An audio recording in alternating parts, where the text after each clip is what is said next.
Il me serait très difficile de dire d'où me vient le goût, mais je me souviens très bien, j'ai commencé à 8 ans et demi à lire de la science-fiction parce que un jour, j'étais déjà un lecteur à l'époque, bon, Bibliothèque verte, enfin toutes les choses qu'on peut lire à cet âge-là dans une famille où on encourage la lecture.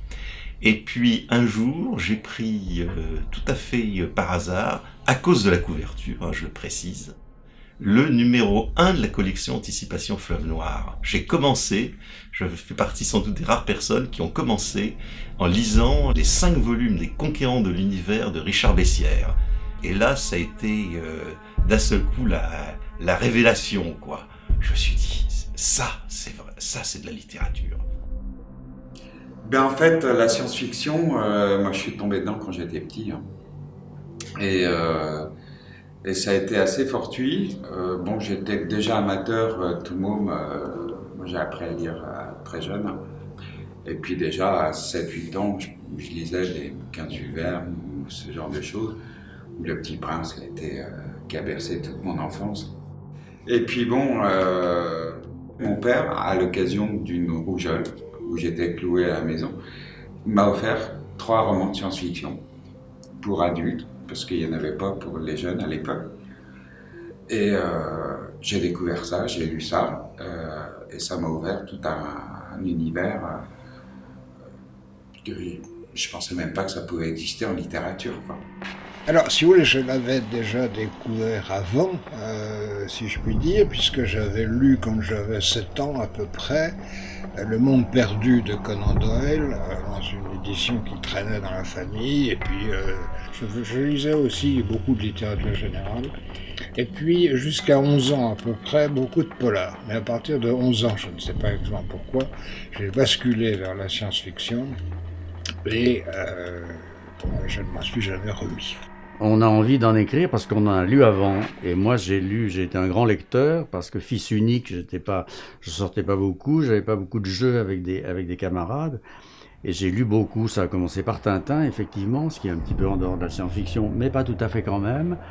Et puis j'ai lu les premiers livres des 2 collections qui sont apparues au début des années 50, à savoir Anticipation du Fleuve Noir, et puis Le Rayon Fantastique, qui était coédité par Gallimard et Hachette, et où là il y a eu qui étaient publiés les grands classiques, notamment Asimov avec Cailloux dans le ciel, Van Vogt avec la faune de l'espace et le monde des arts, enfin voilà. Mais j'ai baigné là-dedans, ça m'a plu tout de suite pour l'imaginaire que ça développait. Alors ma culture science-fiction, elle vient essentiellement du milieu littéraire. Alors à l'époque où j'étais enfant, on va dire une dizaine d'années, c'était le début des années 80. Je suis passé directement de la Bibliothèque verte aux grands auteurs américains de science-fiction. Il n'y avait pas vraiment de lien comme on peut en avoir actuellement avec des auteurs jeunesse. Donc quand on avait terminé, Philippe Ebli en ce qui me concerne, avec Les Conquérants de l'impossible, à un moment donné on se disait bon, soit on arrête, soit on franchit le pas, et c'est ce que j'ai fait, donc avec Frank Herbert, Dune, avec Isaac Asimov, Fondation, notamment, parmi d'autres.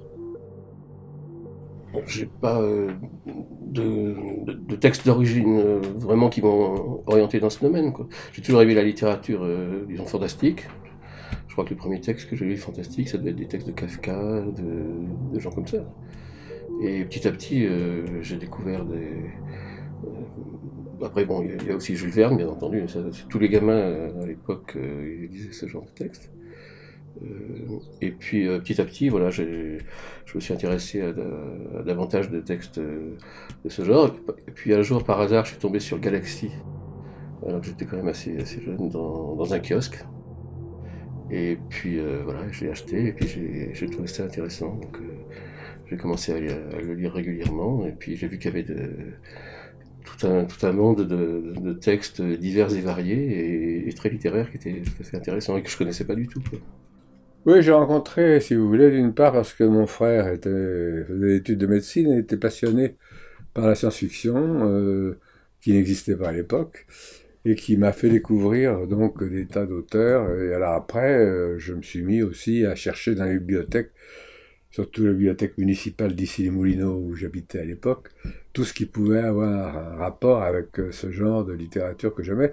Pas forcément des voyages dans l'espace, mais tout ce qui avait était un peu dérangeant par rapport au réel. Par exemple, je me souviens très bien d'une nouvelle de Jacques Spitz s'appelle La Parcelle, un roman plutôt, qui s'appelle La Parcelle Z, qui a été publié en 1930 et quelques, qui est le GPS, c'est-à-dire le personnage principal soupçonne que sa femme le trompe, et il invente une parcelle, et il permet de suivre le trajet de sa femme à travers... Vous voyez donc que la science-fiction française, elle existe depuis très longtemps. Mon goût pour Jules Verne remonte déjà à mon enfance. Je lisais Jules Verne quand j'étais gamin, et j'ai toujours aimé la science-fiction, et j'ai trouvé qu'avec Jules Verne il y avait quelque chose de parfait, puisque d'abord c'était un auteur français, et puis son écriture, sa façon de romancer est toujours extraordinaire, et puis je tombais en pamoison devant le Capitaine Nemo avec son Nautilus, et Robur le Conquérant, etc. Donc voilà, ça a été mes lectures d'enfance. Je suis venu à la science-fiction par 3 biais. Jules Verne, notamment 20 milieux sous les mers. Le cinéma, bien sûr, avec 2001 et La planète des singes. Et les deux sont très visuels, et je pense que la science-fiction est quelque chose d'extrêmement visuel. Et les comics aussi. Quand j'étais gamin, j'ai surtout lu de la mythologie. Je lisais des récits mythiques, grecs, romains, etc. Et évidemment, j'étais fasciné par les héros, les créatures, la magie, etc. Et puis, il y a un autre truc qui a été vachement important pour moi, c'est Strange. C'est les comics américains de super-héros qui étaient publiés en France. Mais en fait, il y avait là-dedans tout un registre des robots, des super-pouvoirs, des mutants, etc. qui en fait sont des éléments de SF avec un aspect visuel hyper cool, coloré, qui m'a vachement plu. Et ensuite, c'est beaucoup plus tard, en fait, quand j'avais 16 ans, 15-16 ans, que j'ai découvert la littérature de SF et fantasy, New York de Stephen Bull, que j'ai lu au collège, et puis Lovecraft, et puis Dune, et puis voilà, tout ça, quoi. Alors, autant que je m'en souvienne, j'ai découvert la science-fiction, je devais avoir 9 ans, allez, on va dire peut-être 8, je sais plus, à l'occasion d'un déménagement tout bête dans une nouvelle maison chez ma grand-mère. J'ouvre un placard, il y avait un carton et il y avait une bande dessinée, Jacobs, l'énigme de l'Atlantide. Voilà. À partir de là, les vaisseaux spatiaux rutilants qui foncent dans l'espace en quittant la Terre, c'était magique, quoi. Voilà. Oui, j'ai découvert la science-fiction en grande partie, je pense grâce à Blake et Mortimer. Une BD qui était géniale à l'époque, il l'est toujours, qui n'a pas beaucoup vieilli. Et il y avait Le Secret de l'Espadon, je crois qu'il y avait d'autres, SOS Météor, si je me souviens bien. Et ça, c'était des bandes dessinées qu'on s'échangeait dès qu'on pouvait. Je pense que c'était un élément déclencheur. Et il y avait aussi Télé Luxembourg, qui diffusait des films et des feuilletons de science-fiction qu'on ne voyait pas dans le reste du pays.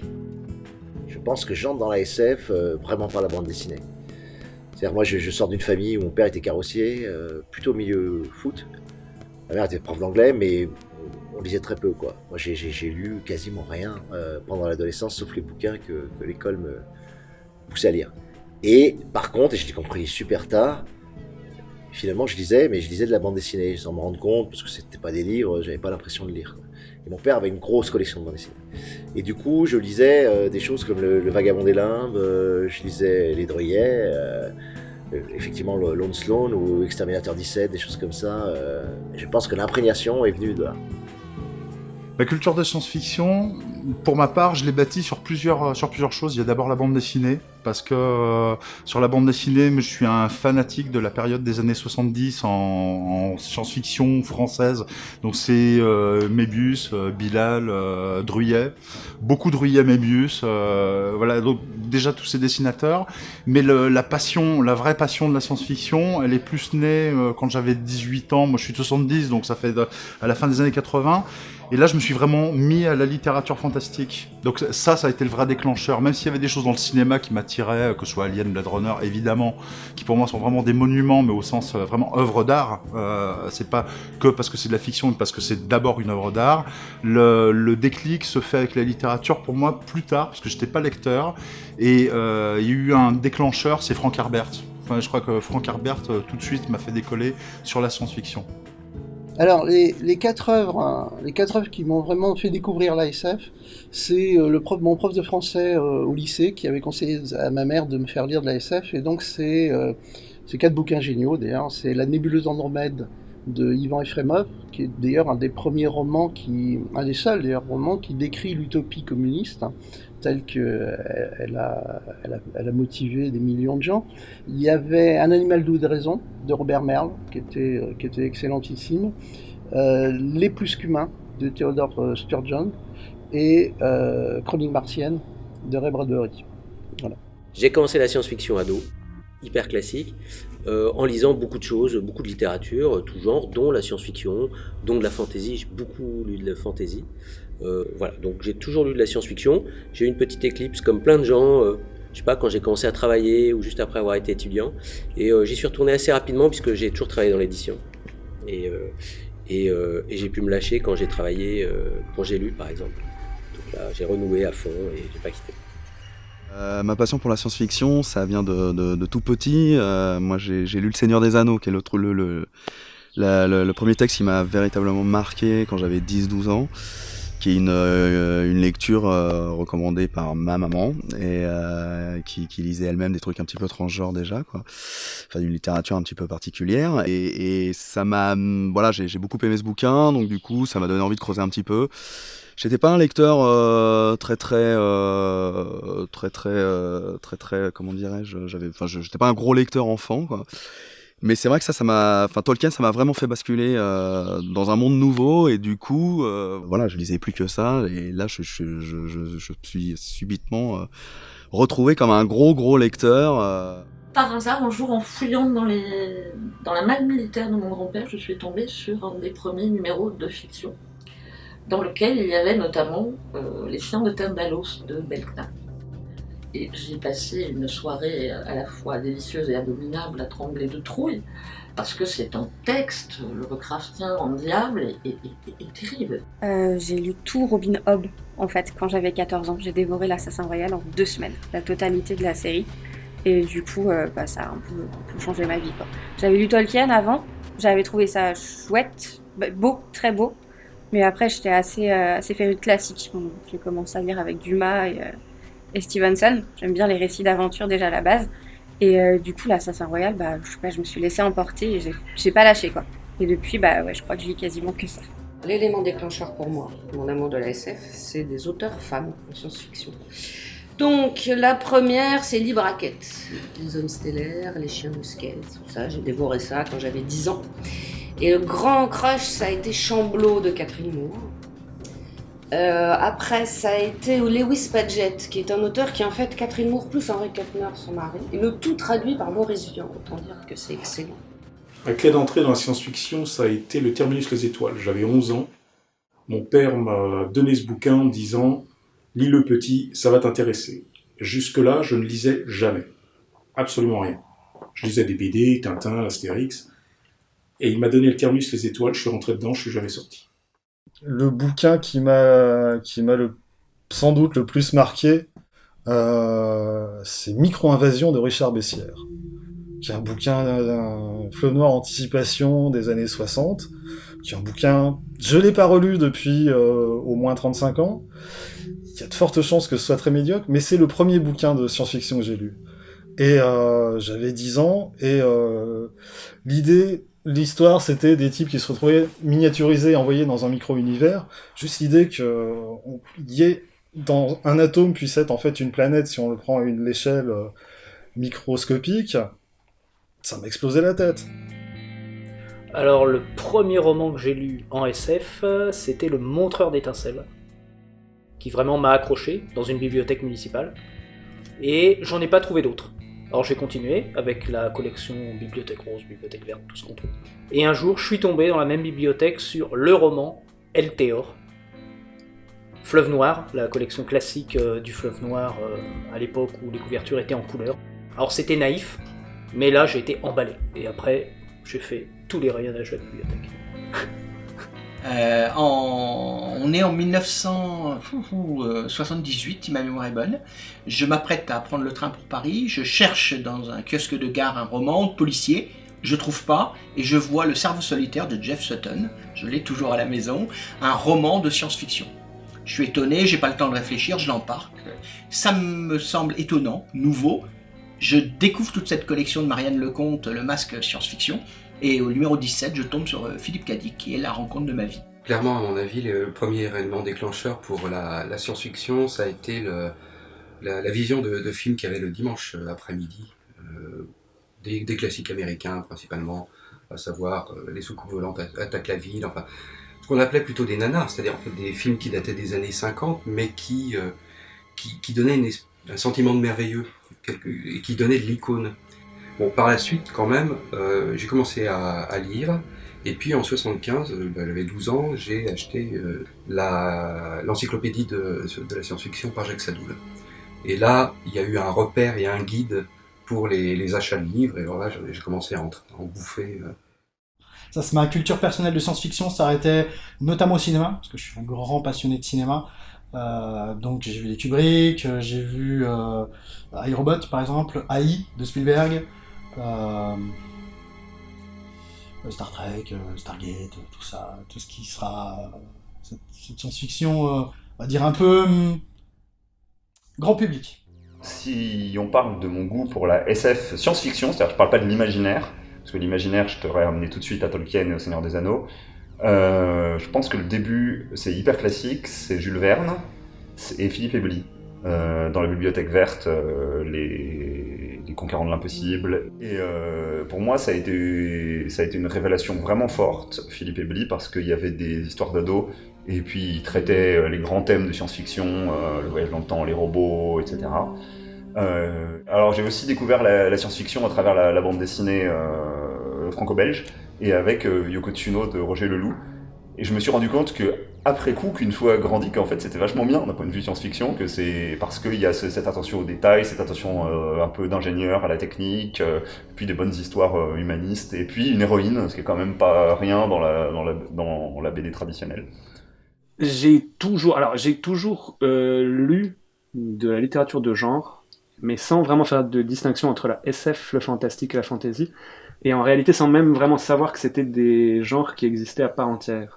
Parce que quand j'étais petit, la littérature jeunesse faisait pas la distinction en fait, c'était toute la littérature d'aventure était mélangée. Et donc du coup il y avait de l'espionnage, aussi bien que... si on prend par exemple la collection verte, on avait des trucs genre Langelot qui était vraiment de l'espionnage, avec Philippe Ebely qui était vraiment de la SF, voyage dans le temps, etc. Et Tolkien, et voilà. Donc du coup je lisais les choses sans vraiment faire de distinction entre les genres, parce que je crois que j'ai grandi à un moment où on ne faisait plus vraiment cette distinction-là dans la littérature jeunesse. Ma culture de science-fiction, elle est multiple. Elle vient de la littérature elle-même, de la littérature jeunesse d'abord avec Philippe Ebely, que je lisais quand j'étais au primaire.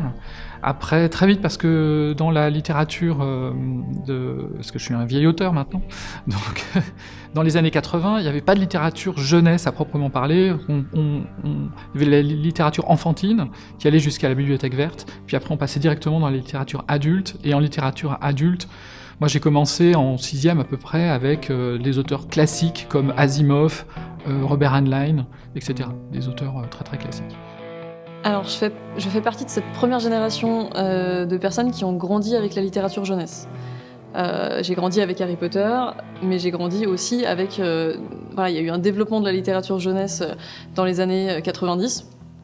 Et bah, moi je suis née en 87, donc évidemment j'ai grandi avec tout ça, et en particulier avec les romans de Christian Grenier, Daniel Martinigol, toute cette génération d'auteurs qui a écrit pour la jeunesse et écrit de la science-fiction pour la jeunesse en particulier. Donc ma culture elle vient d'abord de là. Des films aussi évidemment, parce que bah, pareil, Men in Black par exemple, j'avais 10 ans quand c'est sorti. Donc je fais partie de cette génération-là où j'ai grandi avec tout ça, c'était déjà là. Il y a eu un moment où je ne pouvais plus lire autre chose. Un roman qui commençait à la 3e personne avec un personnage devant un paysage et écrit au passé simple, franchement ça me tombait des mains.